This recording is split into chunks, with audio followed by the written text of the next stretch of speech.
तर फिर्यादीच्या तक्रारीवरून घारगाव पोलीस ठाणे येथे गुन्हा दाखल झालेला आहे.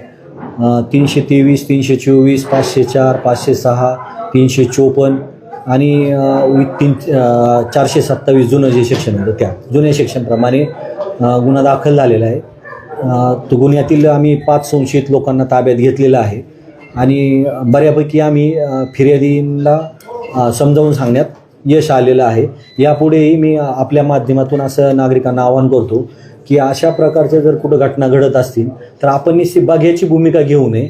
आपण तिथं स्वतः त्याच्यामध्ये इन्व्हॉल्व्ह व्हावं आणि अशा घटना घडणार नाहीत याकरता नागरिकांनी सुद्धा दक्ष पोलीस म्हणून आम्हाला मदत करावी अशी मी आपल्या मार्फतीने विनंती करतो. सर, फळातील महिलांना प्रचंड मारहाण झालेली आहे, त्यांची कपडे फाडलेले आहेत, पुरुषांना सुद्धा डोक्याला गंभीर जखमा झालेल्या आहेत. बरोबर आहे, घटना आपण सांगता त्याप्रमाणे घडलेली आहे. त्या घटनेची दखल घेऊन आम्ही त्या अनुषंगाने जे सेक्शन अप्लाय होतात ते सगळे सेक्शन अप्लाय केलेले आहेत. आरोपींना अटक केलेले आहे. आरोपींना अटक करून माननीय न्यायालयासमोर हजर करून आम्ही जास्तीत जास्त दिवस PCR घेऊन यातील जी पीडित आहेत पीडितांना न्याय देण्याचा